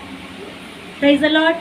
क्योंकि हम परमेश्वर की सेना है, हम परमेश्वर की सेना है, हम आर्मी सेना है, हमें जागृत रहना है। प्रभु कहता है हम एक दूसरे के साथ में क्या करते हैं, हम शारीरिक दशा में रहते हैं, लेकिन फिर भी हम लोगों को ठोकर खिलाते, दुख लगाते हैं। हम कई बार बोलते हैं हम अपने शरीर में ऐसे रहे कि हम इस संसार में रहने वाले नहीं हैं। एक दिन हमारा ये शरीर का हमें डेरा छोड़ करके जाना है। हम कितना भी घर बना ले, कितना भी बंगला बना ले, चाहे किराए के मकान में रहे, चाहे खुद के मकान में रहे, लेकिन याद रखिएगा आप जिस मकान के अंदर में आपकी जो आत्मा है, ये भी मकान को आपने खरीद के नहीं रखा है। एक कौन व्यक्ति था, क्या नाम था उसका, जो मैं कल पूछ रही थी, माइकल जैक्सन। माइकल जैक्सन अपने आप को जीवित रखने के लिए उसने क्या क्या नहीं किया कि मैं ज़्यादा साल तक मैं जीऊँगा, मैं मरूंगा नहीं। उसने खाने से पीने से लेके अपने हेयर स्टाइल से लेके 7-7 और 10-10 डॉक्टर को उसने अपने घर में प्रोवाइड करके रखा था कि मेरे लिए वो लोग इलाज पाने के। अगर वो इतना भी कुछ चीज़ खाए तो बिना चेक किए हुए माइकल जैक्सन नहीं खाता था खाना। हर चीज़ों को वो देख के परख करके खाते थे, पीते थे, और इसी वजह से वो कई दिन तक के क्या रहे, अपने जीवन में अच्छा रहे, शादी किया, ब्याह किया, सब चीज़ किया, लेकिन 60 साल तक भी वो नहीं जी पाया। और बताना मैं ये मांग रही हूँ और परमेश्वर ये बताना चाहता है माइकल जैक्सन के नाम से और उसके माध्यम से परमेश्वर हमें ये समझाना चाहता है, मनुष्य कितना भी खाएगा पिएगा, मोटा हो जाए, तकड़ा हो जाए, डॉक्टर के पास में अगर आप चले भी जाओ, उसके विषय में जब मैं देख रही थी तो माइकल जैक्सन जैक्सन ने क्या किया, ऐसे ऐसे डोनेट करने वाले को, जो शरीर का जो डोनेट करता है, आंख, नाक, कान, किडनी, लीवर, गुर्दा और जितना जो शरीर है, अगर वो उसने ऐसा इंतजाम करके रखा था कि अगर मेरा शरीर का अगर एक भाग भी खराब हो जाए तो मैं दूसरे से ले सकूं, बोल करके वो खरीद करके ऑलरेडी रख करके रखा हुआ था, ताकि अगर मुझे कुछ हो जाए तो मैं उसको लगाऊं और मैं फिर से चंगा हो जाऊं और मैं दुनिया का ज्यादा लंबे समय तक की उम्र जीने वाला। अपने चेहरे का उसने सर्जरी करवाया, वो काला था पहले, फिर गोरा बना और गोरे लोगों के साथ में रहता, उठना बैठना किया, हर चीजों को उसने बहुत अच्छे से किया, लेकिन वो 60 साल तक भी नहीं जी पाया। Praise the Lord. 60 साल तक भी नहीं जी पाया। तो यहाँ आप संसार का घर और मनुष्य का घर कितने भी अच्छे तौर तरीके से आप सजाए, परंतु ये ज्यादा समय तक नहीं रहेगा। तो यहाँ प्रभु वही बात कहना चाह रहा है। पढ़िए उस पद को बहन सुलोचना। और इस संसार के साथ व्यवहार करने वाले, संसार के साथ व्यवहार करने वाले ऐसे हो कि संसार ही के ना हो। ऐसे व्यवहार करो, ऐसे रहो कि हम इस संसार के नहीं हैं। हम दूसरे को ठोकर ना लगा, दूसरों को गालियां ना दे, दूसरों के कुछ भी बोल करके हम किसी को जबरदस्ती प्रॉब्लम में हम ना फंसाए। हमको इतना याद रखना है, मैं इस संसार का मेरा डेरा नहीं है, मेरा डेरा तो स्वर्ग का है। इसलिए मेरे जीवन के द्वारा किसी को ठोकर ना लगे, इसलिए मेरे चलने उठने बैठने के द्वारा किसी को तकलीफ ना हो। आगे पढ़ो। क्योंकि संसार की रीति और व्यवहार बदलते जाते हैं। संसार की रीति व्यवहार बदलता जाता है। संसार का आपको पता है, जमीन बदल रहा है, सोना चांदी सब चीज का रेट बदल रहा है, सब चीज का रेट बदलते जा रहा है। लेकिन बाइबल में लिखा है, चाहे कितने भी धनवान लोग कितना भी क्यों ना हो जाए, परंतु धनवान को भी परमेश्वर ने बोला, ए धनवान, अगर आज तेरा प्राण तुझसे ले लिया जाएगा तो तेरा क्या होगा। आज हमें सही फैसला करना है। आज अगर हम धनवान है, आज अगर हम गरीब है, आज हमें सही फैसले में आना है। आज अगर हमारा प्राण अगर ले लिया जाए तो आज हमारा क्या होगा। दुनिया में बहुत से धनवान लोग हैं, लेकिन बाइबल बताती है अपने अपने दिल को धन के पीछे मत लगाओ, अपने अपने दिल को, मन को प्रभु के पीछे लगाओ। आमीन। बाइबल में आपको पता है, एक व्यक्ति ने अच्छा चुनाव किया था, अब्राहम ने अच्छा चुनाव किया था, लूत का चुनाव कुछ अलग था। परमेश्वर के लोगों ने अच्छा फैसला किया, कुछ लोगों ने अच्छा फैसला किया, कुछ लोगों ने गलत फैसला किया। गलत फैसला करने की वजह से, गलत बातों को चुनने की वजह से अलग अलग लोग परिस्थिति में पड़ते चले गए। आपको मालूम है, यूहन्ना अध्याय में आपको पता है, वहाँ पे 2 बहनें हैं, मार्था और मरियम। मरियम ने परमेश्वर के पैर में बैठने का फैसला किया, उसका चुनाव किया, परंतु मार्था ने कौन सी बात का फैसला किया था कि मैं किचन में जाऊँ, मैं खाना बनाऊँ और मेरे प्रभु को मैं खुश करूँ। क्या उसका ये फैसला गलत था? क्या उसका ये फैसला गलत था? खाना बनाना गलत बात है? खाना किसी को खिलाना गलत बात है? किसी की पहुनाई करना गलत बात है? नहीं। लेकिन उसने फैसला किया कि मैं क्या करूं, मैं किचन में जाऊं और मेरा प्रभु अगर कोई आए तो मैं उसकी क्या करूं, सेवा करूं। बाइबल में कई प्रकार की परमेश्वर ने गुणों को लिखा हुआ है, उसमें से एक गुण है कि तू क्या करना, पहुनाई करने वाला भी बनना। अगर कोई तुम्हारे घर में आए, एक गिलास पानी, अल्प आहार, कुछ न कुछ उसे दे करके भेजो। क्या पता कोई व्यक्ति खाली पेट आया होगा, आपके कुछ अल्प आहार देने की वजह से उसके मुंह से, उसके अंतर आत्मा से एक आशीर्वाद निकल जाए। आमीन। कभी भी अपने घर से किसी को भूखे प्यासे ना भेजे। तो यही एक प्रथा मार्था के जीवन में थी, और मार्था ने सोचा कि मैं क्या करूँगी, मैं मेरे घर में जो भी आए तो मैं उसे क्या करूँ, मैं उसको खुश करूँगी। मार्था किचन में गई, खाना बनाई, उसका फैसला था। परंतु मरियम ने क्या फैसला किया कि मैं कहाँ बैठूं? जब कभी यीशु आपके घर में आए, जब कभी परमेश्वर आपके अनुग्रह में, आपके जीवन में आए, आप फैसला करो सबसे पहला स्थान परमेश्वर को दो। ना पति, ना पत्नी, ना बच्चा, ना घर, ना रुपया, कोई सबसे बड़ा नहीं है। संसार बोलते ना कोई बड़ा नहीं है, सबसे बड़ा रुपया। लेकिन प्रभु आपको कहना चाहता है, सबसे बड़ा रुपया भी नहीं है, पैसा भी नहीं है, सबसे बड़ा पहला स्थान। फैसला करो, मेरा पहला स्थान प्रभु का होगा। आमीन। जब हमारा पहला स्थान परमेश्वर का होता है तो परमेश्वर क्या करता है, अनुग्रह करता है। मार्था चिड़चिड़ाते हुए आई कि प्रभु मैं अकेली हूँ और तुझे चिंता नहीं है। यीशु उस जगह क्या कहते हैं, क्या कहा यीशु ने, बताइए क्या कहा यीशु ने मार्था को? आपको वचन याद है? बोलो। यीशु मसीह ने मार्था को क्या कहा? मार्था चिंता कर रही थी तो यीशु ने क्या कहा? हे मार्था, तू बहुत बातों की चिंता करती है। अब संसार के जीवन में रहने वाले संसार की चिंता में हैं। आत्मिक जीवन में रहने वाले यीशु के चरणों में बैठने का फैसला किए। आमीन। और परमेश्वर आपके लिए भविष्यवाणियां करना चाहता है। अगर आप परमेश्वर में बैठने का प्रयास करो, प्रभु के साथ में रहने का फैसला करो, दुनिया की सारी शक्तियों को प्रभु फेल करेगा, दुनिया की सारी अंधकार की शक्ति को प्रभु फेल करेगा। और परमेश्वर ने मरियम के लिए जो बात कहा, वही परमेश्वर आपसे कहना चाहता है भविष्यवाणी के माध्यम से। जो प्रभु यीशु के चरणों में बैठा रहता है, संडे के दिन, रविवार के दिन में प्रभु कहता है उसने उत्तम भाग को चुन लिया है जो उससे छीना नहीं जाएगा। आज जो कोई भी परमेश्वर की उपस्थिति में बैठा है, आपके लिए उत्तम भाग तैयार हो रहा है। और उत्तम भाग जो परमेश्वर ने तैयार किया है, वो शीघ्र अतिशीघ्र बाइबल के आधार पे परमेश्वर के अद्भुत अनुग्रह के भंडार से वो आपके लिए निकाली जाएगी और आपके लिए वो अनगिनत रीति से पूरी होगी। आमीन। परमेश्वर आपका परमेश्वर होगा और आप उसकी संतानें कहलाएंगे। और आपके लिए परमेश्वर बहुतायत के अद्भुत अनुग्रह को तेजी से परमेश्वर भेज रहा है। और जब वो भेजता है तो हमें उसके अद्भुत अनुग्रह को रिसीव करना है। आमीन। उत्तम भाग मेरा है। बोलिए, उत्तम भाग मेरा है। मैंने उत्तम भाग को चुन लिया है और उत्तम भाग मुझसे छीना नहीं जाएगा। ये उत्तम भाग मेरा है, मेरे घराने का है, मेरे परिवार का है, मेरी कलीसिया का है और उस सब उत्तम भाग को मैंने चुन लिया है। आमीन। ये प्रभु आपसे कहना चाहते हैं। और जो संसार में है उसका चुनाव क्या है? खाना, रोटी, कपड़ा और मकान। संसार के चुनाव में रहने वाले लोग, मैं क्या खाऊंगा, याद रखो आप कर्जे में पड़े हुए होंगे तो भी चिंता मत करो। आपने जो फैसला किया है, आपकी चिंता करने वाला उधर बैठा है। ये चिंता मत करो। आपको पता है कुछ लोग, बुजुर्ग लोग बहुत चिंता करते हैं। बुजुर्ग लोग चिंता करते हैं बीते दिन को याद करके। बुजुर्ग लोग बीते दिन को याद करके, कहीं आप भी तो बुजुर्ग नहीं हो गए, कहीं आपकी भी सोच में आप भी तो कहीं चिंताओं में बुजुर्ग की तरह नहीं सोच रहे। बुजुर्ग लोग, पुराने लोग, बूढ़े लोग बीते दिनों की चिंता को याद करके रोते हैं। मेरे साथ ऐसा हुआ था, मेरे साथ में वैसा हुआ था, इसने मुझे वो बोला, उसने मुझे वो बोला। वो आगे की चिंता नहीं करते बुजुर्ग लोग। बुजुर्ग लोग पीछे के बारे में सोच सोच के रोते हैं। लेकिन जो जवान लोग क्या करते हैं, वो भविष्य की सोच के रोते हैं। जवान लोग भविष्य की सोचते हैं, भविष्य की चिंता करते हैं। 2025 खत्म होने वाला है, आगे क्या होगा? दिन तो खतरे की घंटी दिखा रही है, आगे क्या होगा? याद रखो, खतरा जितना होगा उतना फेवर प्रभु का होगा। आमीन। लेकिन परमेश्वर के फेवर में खड़े रहो। सही फैसला, सही निर्णय, सही डिसीजन आपकी अगुवाई करेगा।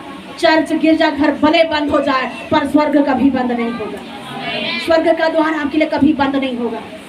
बाहर से शैतान कितना भी बोल दे, तू बंद कर दे, पर प्रभु आपके अंदर में बैठा है तो कौन निकालेगा?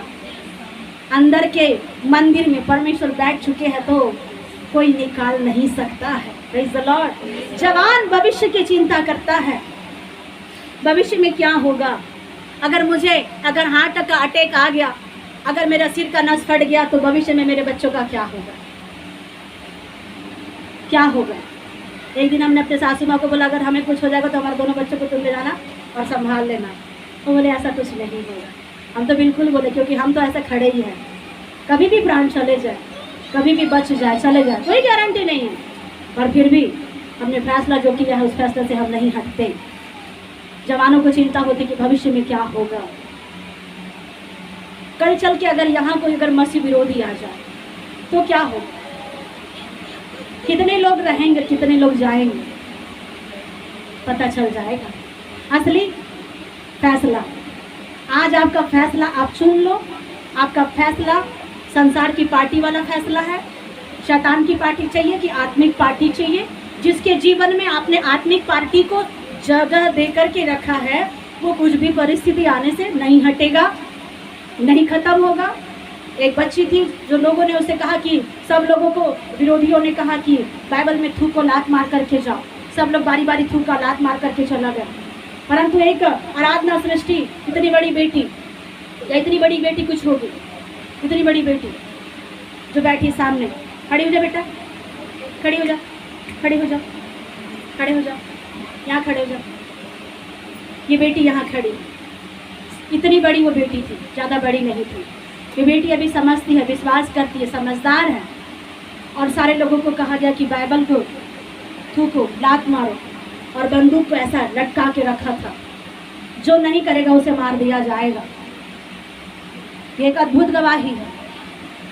मैं आपको डराने के लिए, आपको चिंता करने के लिए नहीं बता रही, परंतु आपका विश्वास जब आप प्रभु में रखते हैं जब आप विश्वास करते हो, एक्सक्यूज मी, जब आप विश्वास करते हो कि मुझे चंगाई मिल जाए, जब आप विश्वास करते कि मुझे छुटकारा मिल जाए, तो आपको यह भी विश्वास करना है कि प्राण देने तक मुझे विश्वास योग्य रहना पड़ेगा। प्राण देने तक सारे लोग अपने जीवन और जान को बचाने के लिए बाइबल को आया, थूका, लात मार करके चला गया, परंतु एक छोटी बेटी जो इतनी बड़ी बेटी थी, सारे लोगों ने बाइबल को थूक थूक करके गंदा कर दिया था। वो छोटी बिटिया ने बाइबल को पकड़ा, सारा जितना भी उसके पास में स्कार्फ था, चुन्नी था, वो सारे थूके को उसने बाइबल से हटाया, पोंछा और गले से लगाया। ये बाइबल मेरी ज़िंदगी है, ये प्रभु मेरा है, मैं इस पर थूकूंगी नहीं, मैं इस पर लात नहीं मारूंगी। और जैसे ही ऐसे बोला गया, उस बेटी को गोली मार दी गई, वो बेटी चली गई, लेकिन प्रभु के पास स्वर्ग में बैठ करके दुआ मांग रही है, प्रार्थना करते हुए परमेश्वर की उपस्थिति में दुआ मांग रही। जितने लोगों ने इनकार कर दिया, वे लोग को शैतान के लोगों ने जीवित छोड़ दिया, परंतु उस बेटी को मार दिया। मैं आपको डराने के लिए, भरमाने के लिए नहीं कह रही, कैसे बताऊं। इस बेटी के लिए ताली बजाएंगे। परमेश्वर ने कहा, परमेश्वर का राज्य बालकों का है। जवान भविष्य की चिंता करता है, मेरा क्या होगा। चुनाव में तो है, फैसला तो किए हैं, मैं और मेरा घराना विश्वास करेंगे, नित्य प्रभु में चलेंगे, आराधना प्रार्थना नित्य स्तुति करेंगे, चाहे कुछ भी हो जाए, और फिर भी भविष्य को देख करके चिंता करते हैं। लेकिन एक बच्चे ही ऐसा होता है जिसे ना तो पहले की चिंता होती है, ना बाद में की चिंता। एक बालकपन का जो अवस्था होता है, वही चिंता नहीं करता है। आज यहाँ बैठे जितने भी बच्चे, छोटे छोटे बच्चे, क्या आपको चिंता है कि बीते दिनों में कुछ हुआ था? क्या आपको चिंता है कि आगे कुछ होगा? कुछ चिंता है क्या अनुराग अर्पित आपको, सृष्टि, आराधना? कुछ चिंता है क्या बेटा भविष्य की? तुझे है क्या? नहीं, कुछ चिंता नहीं है। भविष्य में क्या होगा चिंता नहीं है, पीछे बीते दिनों में क्या हो गया उसकी चिंता नहीं है। उसको तो आनंद करना है आज के दिन के लिए। वैसा ही प्रभु आपको बताना चाहता है, आपने जब फैसला किया है प्रतिदिन का आनंद लो। हर दिन में आनंद में चलना है, हर दिन अनुग्रह में चलना है, हर दिन आशीष में चलना है। आज का दुख, प्रभु ने कहा आज का दुख आज के लिए काफी है, आज की चिंता आज के लिए काफी है, कल की चिंता परमेश्वर यहोवा आपके लिए करेगा। अगर आपने सही निर्णय किया, सही चिंता में आप चल रहे हो, सही बातों में आप चल रहे हो, वो चिंता फिकर आपके जीवन से प्रभु हटाएगा। आज के दिन में रह करके आनंद करो, मगर हो जाओ, और परमेश्वर की आत्मा आपके जीवन में बहुतायत के काम करते जाएगा। आमीन, प्रेज द लॉर्ड। बोलो प्रभु यीशु मसीह की। अपना उत्तम भाग मरियम ने चुना, और जब मरियम ने उत्तम भाग चुना, हमें क्या बनना है? उत्तम भाग चुनने वाला बनना है। Praise the Lord. बहुत से लोग घबराते हैं, घर में बैठते घबराते परेशान हो जाते हैं। आपको पता है, एक व्यक्ति अपना उत्तम भाग परमेश्वर को दिया। मरियम ने सबसे उत्तम परमेश्वर के सामने उंडेल दिया। बहुत से लोगों ने अपना उत्तम चीज परमेश्वर को दे दिया, जिसे आप दशमांश भी कहते हैं। आज आप अपने जीवन का क्या उत्तम भाग परमेश्वर को देते हैं? आपने फैसला तो किया है कि प्रभु सब कुछ तेरा है, लेकिन क्या आपके जीवन का हिस्सा प्रभु को आप देते हैं? हम अपने जीवन का हिस्सा परमेश्वर को क्या देते हैं? 10वां अंश याद रखो, मनुष्य का नहीं है, प्रभु का है। और जो 10वां अंश परमेश्वर के साथ में रखता है, ये 10वां अंश का आपके 2-2.5 घंटे आपके परमेश्वर के साथ में देना है। हर चीज़ों का 10वां में से 10 में क्या है अंश कुछ निकाल के प्रभु के लिए आपको रखना है। मरियम ने 10वां अंश को छिपा कर रखा, प्रभु के पास में भेंट को चढ़ाया, और 10वें अंश को जब उसने दिया, वो क्या हो गई है? उसने उत्तम भाग को चुन लिया है। आज परमेश्वर के चरणों में बैठने का 10वां अंश चुना आपने। आमीन। आपने सप्ताह में कितने दिन इधर उधर चले जाते हैं, लेकिन आज आपने परमेश्वर की उपस्थिति में बैठने का निर्णय किया। आपको पता है, मूसा ने एक चुनाव किया था। मूसा का चुनाव राजा की महल में रहने का नहीं था। मूसा का फैसला क्या था? राजा के महल में यद्यपि पहुंचाया गया, परंतु मूसा कहाँ गया? अपने पिता को घर के छोड़ करके निकल गया, वो चला गया। आपको पता है, इब्रानी 11 अध्याय उसके 24 और 27 पद में लिखा है, उसने अपने घर में रहने का फैसला नहीं किया, वो वहाँ से निकल गया। और जब वो वहां से सुख विलास से निकल गया, वो बहुत सारी तकलीफों का उसने सामना किया। और लिखा है वो कहाँ चल गया? पहाड़ पर चढ़ करके अपना 10वां अंश दे रहा है। कौन? मूसा। मूसा पहाड़ पे चढ़ के अपना दसवांश को दे रहा है। इब्रानी 11, 24 और 27 पढ़िएगा। विश्वास से मूसा के माता पिता ने मत्ती 17 का 3 भी निकाल के रखो, पढ़िए। विश्वास से मूसा के माता पिता ने उसको उत्पन्न होने के बाद 3 महीने तक छिपा के रखा, क्योंकि उन्होंने देखा कि बालक सुंदर है और वे राजा की आज्ञा से न डरे।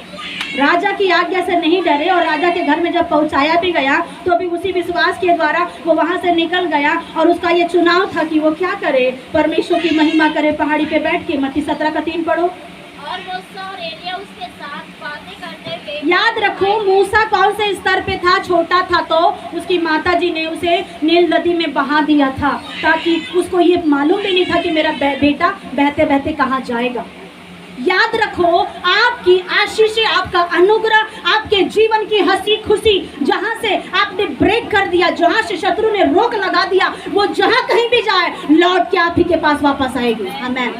ये एक बहुत बड़ा अनुग्रह, एक छिपा हुआ बहुत बड़ा भेद है। मूसा को उसकी माता ने छोड़ दिया, मरियम ने छोड़ दिया, परंतु वापस मूसा अपनी माँ के पास में फिर से वापस आ गया। जब उसको दूध पिलाने की आवश्यकता पड़ी तो लोग पूछने लगे कि ये दूध पिलाने वाली माता कोई है क्या। तो मरियम बड़े अच्छे से गई है और कहती है मरियम कि हाँ, एक माँ है जो दूध पिला सकती है और वो उसी की माँ थी। Praise the Lord. उसी की माँ को मरियम ने क्या किया, बुला करके लाया। याद रखो मरियम के और मूसा की माँ को आशा नहीं थी कि मेरा बेटा लौट आएगा, लेकिन याद रखो उसका बेटा उसी के पास में लौट आया। बाइबल बताती है अब से जो प्रार्थना इस स्थान पर की जाएगी, प्रभु ने शमूएल को भविष्यवाणी के द्वारा कहा, जो प्रार्थना इस स्थान पर की जाएगी उस पर मेरे कान खुले रहेंगे, मेरी आंखें लगी रहेगी और जो तुम प्रार्थना करोगे तुम्हारी प्रार्थना का उत्तर तुम्हारी गोद में मिल जाएगा। इन दिनों की गई प्रार्थना व्यर्थ नहीं जाएगी, इन दिनों का किया गया दुआ आपके लिए व्यर्थ नहीं जाएगा, वो आपके पास में लौट आएगा, वो परमेश्वर आपको लौटाएगा। यहाँ बाइबल बताती है मूसा वहां से निकल गया, फिर अपने कहाँ गया, फिर उनके घर में रानी के पास में गया।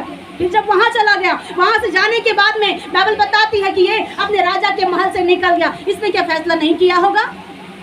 राजा के महल से निकलना बहुत बड़ा फैसला है, अपने घर से निकलने का फैसला बहुत बड़ा फैसला है। राहब वेश्या को, सॉरी हाजिरा को, सॉरी मुझे माफ कीजिएगा, कौन थी? हाजिरा। हाजिरा को अब्राहम ने निकाल दिया। निकल करके कहाँ चली गई? जंगल में। वो छोड़ना चाह रही थी क्या? वो नहीं छोड़ना चाह रही थी, पर फिर भी उसे छुड़ाया। मूसा वहां नहीं रहना चाह रहा था, मूसा को परमेश्वर ने निकाला। मैं सोचती मूसा को भी परमेश्वर ने निकाला होगा, हाजिरा को भी परमेश्वर ने निकाला। उन लोगों ने अपना फैसला, अपना चुनाव अच्छी रीति से डिसीजन से किया और वे लोग जंगल में कई दिन जाके देखे, दर्शन मिला जंगल में, जंगल में दर्शन मिला, जंगल में दर्शन मिला, देख रहे हैं, पुकार रहे हैं। और जब यहाँ पे आप मत्ती 17 अध्याय के 3 पद में आप पढ़ो स्पष्ट से, और मूसा और एलिया उसके साथ, यहाँ पे मूसा है और एलिया बाबा है। मूसा और एलिया यीशु के पास में है। और याद रखो अगर मूसा ने राजा के महल से निकलने का फैसला अगर नहीं किया होता तो यहाँ नया नियम में मूसा और एलिया क्या दिखाई देता? मैं सोचती कभी नहीं होता ये सब। अगर वो अपने महल से नहीं निकलता, अपने घर से नहीं निकलता, उस सुख सुविधाओं से, भोग विलास से, हर बातों से अगर मूसा नहीं निकलता तो नया नियम में एलिया के साथ में बैठने का सौभाग्य नहीं मिलता। एलिया के साथ में बैठा है और मूसा है और यीशु है जिसने आपके लिए और मेरे लिए जीवन दिया है और ये उसके सामने बैठ करके खड़ा है। आमीन। याद रखो आपका फैसला आपको अनंत जीवन में पहुंचाएगा। आपका सही फैसला आपकी मार्ग की अगुवाई करेगा। आपका सही फैसला आपको खुदा की उपस्थिति में लेके जाएगा। यहाँ यीशु ने क्या है, यीशु के पास में बैठा है। मूसा का फैसला अच्छा था, इसने जीवन का फैसला किया और यीशु, मूसा और एलिया एक साथ बैठे। अगर आप सही फैसला करो, अगर आप सही चुनाव करो, आप यहाँ पर भी उसके साथ रहो और वहाँ तो ओपनली अपनी आंखों से देखोगे। आमीन। Praise the lord. बोलो प्रभु यीशु मसीह की। हम सही फैसला करने से आज हम क्यों डरते हैं? आज हम किस बात से डरते हैं? आपको पता है अब्राहम ने सही फैसला किया, निकल गया। सही फैसला किया, सही चुनाव किया, निकल गया। जब परमेश्वर ने बोला निकल जा, निकल गया। परमेश्वर ने बोला बेटा को बलिदान कर दे, उसने बोला ठीक है। लेकिन जब उसकी परीक्षा हुई तो प्रभु कहते हैं अब्राहम रुक जा। अब्राहम रुक सके कि तू मेरे योग्य है, और तू क्या हो गया, परखा गया, और परमेश्वर यहोवा तुझसे प्रसन्न है। और क्या हो गया, सही फैसला। अब्राहम के साथ साथ चलते चलते लूत ने भी सही फैसला लिया, और लूत ने सही फैसला लिया। आगे उसने क्या हुआ, सींची हुई भूमि देखा। उसका यद्यपि फैसला सही नहीं था, सदोम और अमोरा को उसने चुना, जो बाहर से सुंदर दिख रहा था, परंतु सुंदर था क्या, नहीं था। वो उसमें कौन सा था, अंधकार की शक्तियाँ थी, व्यभिचार की आत्माएं काम करती थी सदोम और अमोरा में। और सदोम और अमोरा में क्या होता था, स्त्री स्त्री के साथ में व्यभिचार, पुरुष पुरुष के साथ में व्यभिचार। ये बातें आपको मालूम हो जाएगी। जब परमेश्वर के दूत वहाँ पे चले गए थे तो वहाँ के जो लोग हैं सदोम और अमोरा के, वो परमेश्वर के दूतों के साथ भी व्यभिचार करने के लिए उन्हें कह रहे थे कि हे लूत, तेरे घर में जो गेस्ट आए हैं तो उसे बाहर निकाल, कि हम उसके साथ में क्या करें, व्यभिचार करें। पुरुष पुरुष के साथ में व्यभिचार, स्त्री स्त्री के साथ में। तभी लूत ने कहा कि हे मेरे लोगों, तुम मेरे घर में जो आए हैं मेहमान, उनके साथ में ऐसा व्यवहार मत करो। अगर तुम्हें चाहिए तो मेरी बेटियों ने अभी तक पुरुषों का मुंह नहीं देखा है, मैं उनको तुम्हारे लिए दे दूंगा। फिर भी वो लोग नहीं मान रहे थे कि बाइबल में जब आप पढ़े तो फिर भी नहीं मान रहे थे। पुरुष के साथ में ही उनको व्यभिचार करने के लिए ही वो लोग क्या थे, इतनी अंधकार की शक्तियां वहाँ काम कर रही थी कि स्त्रियां उनको नहीं चाहिए थी, कोई लड़कियां उन्हें नहीं चाहिए थी। वो कहते थे कि हम पुरुष के ही साथ में हम क्या करेंगे, व्यभिचार करेंगे। उसने बहुत मना किया, लेकिन फिर भी वो लोग नहीं माने। और जब अंधकार की शक्तियों के द्वारा जब परमेश्वर के लोगों के पास में वो लोग हानि करने के लिए जब पहुंचाए गए, उनकी आंखें अंधी हो गई और टटोलते टटोलते वापस चले गए। ऐसे ही दुष्टों की, दुश्मनों की आंखें अंधी की जाएगी। मैं नहीं, परंतु वो परमेश्वर करेगा। आपके पीछे कुदृष्टि से देखने वाला व्यक्ति, आपके पीछे गलत नजर से देखने वाला व्यक्ति का परमेश्वर न्याय करेगा। लूत ने अच्छा फैसला किया, अपने परिवार को उसने आदर्श बनाया, अपने बेटी को, अपने पत्नी को आदर्श बनाया, आत्मिक जीवन में लेके आया। दुआ प्रार्थना लगातार करते होंगे। अपने दामादों को भी बोला उसने कि चलो ये नगर नाश होने वाला है, लेकिन दामाद लोग माने क्या, दामाद लोग माने नहीं माने। बाइबल बताती है उसके दामाद लोग नहीं माने, हंसने लगे। नूह के समय में भी लोग हंसने लगे, लेकिन नूह के समय में 8 लोग बच गए। और जब यहाँ लूत का जब समय आया तो लूत के समय में क्या हो गए, 3 से 4 लोग बचाए गए। याद रखो, अगर लूत का सही फैसला था, उसने पीछे मुड़ करके नहीं देखा। अगर वो सोचता तो वो अपनी बीवी को देखता, अपने बच्चों को देखता, लेकिन लूत ने सोचा मेरे पीछे कोई आए चाहे मत आए, जो भी हो जाए। प्रभु का दूत ने कहा जो भी हो जाए आगे चलना, आगे बढ़ना, पीछे पलट करके देखना नहीं। तो यहाँ पे लूत क्या कर रहा है, आगे चल रहा है। अगर उसने भी अगर फैसला किया होता कि मेरी बीवी आ रही है कि नहीं आ रही है, तो बाइबल के अनुसार और परमेश्वर के अनुग्रह को आप जान सकते हैं, अगर सबने पीछे पलट के देखता तो कोई भी व्यक्ति उस जगह से आगे नहीं बढ़ता और आपको 5-5 नमक के खंबे मिलते उस जगह। 3 बेटियां, एक लूत और उसकी पत्नी, कितने नमक का खंबा मिलता, 5 नमक का खंबा मिलता। लेकिन 1 नमक का खंबा बन गई लूत की पत्नी, परंतु फिर भी किसी ने पीछे नहीं देखा। जब वो लोग आगे ही आगे चलते चले गए और जिस दिशा पे परमेश्वर ने रुकने के लिए कहा वहां चल करके जब सब मिल करके एक दूसरे को देखे होंगे, तब उन्हें मालूम चला होगा कि अरे यहाँ तो मेरी बीवी नहीं है। बच्चों ने देखा होगा यहाँ तो मेरी माँ नहीं है। याद रखो, अगर आप सही फैसला कर रहे हो तो आप आगे जाओगे। आमीन। आपका सही फैसला आपको छुटकारा दिलाएगा, आपका सही फैसला आपके जीवन में अनुग्रह लेकर के आएगा। बाइबल बताती है, आपको परमेश्वर बताना चाहता है, आज आपका सही फैसला आपको आपके जीवन की ओर लेके जाएगा। आज आपको सही फैसला करना है कि मुझे अनुग्रह में चलना है। उत्पत्ति 19 का 26 पद को हम पढ़ेंगे, फिर समाप्त करेंगे। लूत का सही फैसला। बाइबल के आत्मिक लोगों, आप जिस चुनाव में पड़े हैं, आपको सही फैसला करना है। आज आपको फैसला करना है, क्या आप प्रभु के साथ चलेंगे या संसार के साथ में।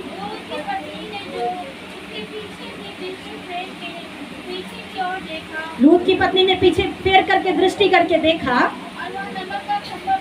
इमीडिएटली वहाँ नमक का खंबा बन गई। आज अगर आप परमेश्वर, जब आपने यहोशू के अध्याय में पढ़ा, आज चुन लो क्या करना है। अब तक तुमने क्या किया, क्या नहीं किया।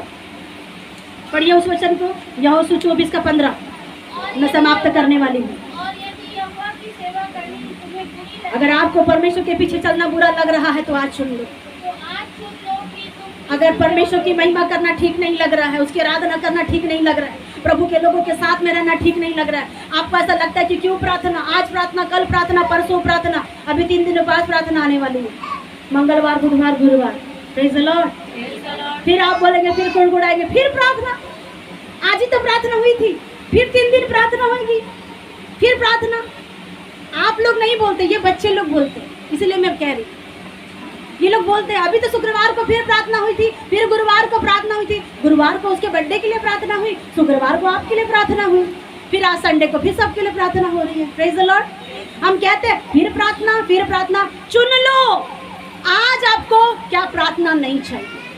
क्या आपको अनंत जीवन नहीं चाहिए? क्या आपको अनुग्रह का, उद्धार का जीवन नहीं चाहिए? चुन लो, आज फैसला कर लो। पढ़िए उस लाइन को। और यदि अम्मा की सेवा करनी, और अगर परमेश्वर की सेवा करनी तुम्हें अगर बुरी लगे तो आज ही प्रभु के जीवन से अलग हो जाओ। ओपनली कह रही परमेश्वर का आत्मा से, परमेश्वर का आत्मा ओपनली कह रहा है, दिखावटी जीवन जीने के लिए चर्च मत आओ, अलग टाइप का जीवन, मिला जुला जीवन जीने के लिए प्रार्थना में मत बैठो, किसी को खुश करने के लिए मत आओ, मुझे खुश करने के लिए, प्रभु के दास को खुश करने के लिए, या किसी को दिखाने के लिए गिरजा घर जा रहे बोल के बिल्कुल भी मत जाओ। आज अपने मन से डिसीजन लो, मैं जा रहा हूं तो क्यों जा रहा हूं, उसका कारण क्या है? क्या ये देख करके कि भाभी खुश हो जाएगी, दीदी खुश हो जाएगी? आज हाँ भाई चंद्रेश आया है, प्रेज द लॉर्ड, आज भाई मनोज आया है, कौशल विश्वकर्मा आए हैं, आज ये देख करके क्या मैं खुश हो जाऊंगी? मेरे द्वारा क्या आपको प्रतिफल मिल जाएगा? याद रखो, परमेश्वर ने कहा मनुष्य के दिखाने के लिए अगर कुछ काम करोगे तो मनुष्य के द्वारा प्रतिफल मिलेगा, लेकिन तुम्हारा काम परमेश्वर को दिखाने के लिए होगा गुप्त में, तो वो परमेश्वर प्रतिफल देगा। आमीन। आज सही फैसला करो, मानना है तो मानो, नहीं मानना तो मत मानो, मेरा कुछ नहीं जाए। कल और परसों के दिनों में परमेश्वर ने एक बड़े दर्शन को दिया, खेत में उतर करके लोग गड़बड़ियां कर रहे। याद रखो, अगर कोई परमेश्वर के खेत में उतर करके गड़बड़ी करेगा, परमेश्वर ने कहा तू अपने खेत का ध्यान दे। इस खेत का ध्यान रखने के लिए याद रखो परमेश्वर ने हमें रखा है। अगर परमेश्वर की उपस्थिति में थोड़ा भी गड़बड़ी कहीं से अगर करोगे, याद रखना परमेश्वर से डर और भय मानो, वो भस्म करने वाली आग है। आपका बाल बच्चा, आपका परिवार उसके आग में लपेट करके खत्म हो सकता है। इसीलिए परमेश्वर के हाथ में पड़ना भयानक बात है। प्रभु कहता है प्रभु के हाथ में पड़ गए हो तो सही फैसला लो, गलत फैसले में मत करो, नशा में मत रहो, जुआ मत खेलो, शराब मत पियो, ड्रिंक मत करो। क्यों? परमेश्वर कह रहा है एक ही प्रभु, एक ही उद्धार, एक ही सत्य, एक ही ज्योति और एक ही ईश्वर। आमीन। उसके पीछे, अगर परमेश्वर के पीछे चलना अच्छा नहीं लग रहा है, आप बिल्कुल बखूबी जा सकते हैं। मैं आपको ओपनली कह रही हूँ, आप बिल्कुल भी जा सकते संसार में, मुझे दिखाने के लिए, मेरे प्रभु को दिखाने के लिए, या किसी को दिखाने के लिए मसीहत के पीछे मत चलिए। आपका अंतरात्मा क्या गवाही देता है? क्या आपका मन गवाही देता है कि मैं मानूं या ना मानूं? याद रखो, लोग नारे लगाते धर्म परिवर्तन, धर्म परिवर्तन, कुछ परिवर्तन नहीं है आपका। आ रहे हैं फिर भी परिवर्तन नहीं है, तो क्या मतलब मसीह कहलाने से? लोग बाहर हल्ला करते ना, धर्म परिवर्तन कर रहे लोग। आप यहाँ जितने बैठे हैं, आपका तो कुछ परिवर्तन नहीं है, कुछ परिवर्तन नहीं हुआ है। प्रभु कह रहा है, परमेश्वर का आत्मा बड़ा शोकित है इस कलीसिया से, और शैतान की शक्तियाँ बहुत प्रज्वलित काम कर रही है कलीसिया के ऊपर भी।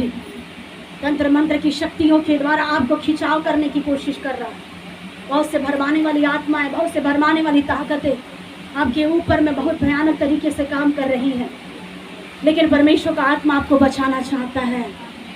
मैं आपको दुख देना नहीं चाहती, आपको तकलीफ देने के लिए ये वचन नहीं बताया जा रहा है। आपकी आत्मा को प्रभु छुड़ाने के लिए रखा है। आप जिस किसी की भी आत्मा शत्रु के कब्जे में है, वहाँ से प्रभु ने निकालने के लिए खड़ा किया है। याद रखो, उस जगह से लौट आओ।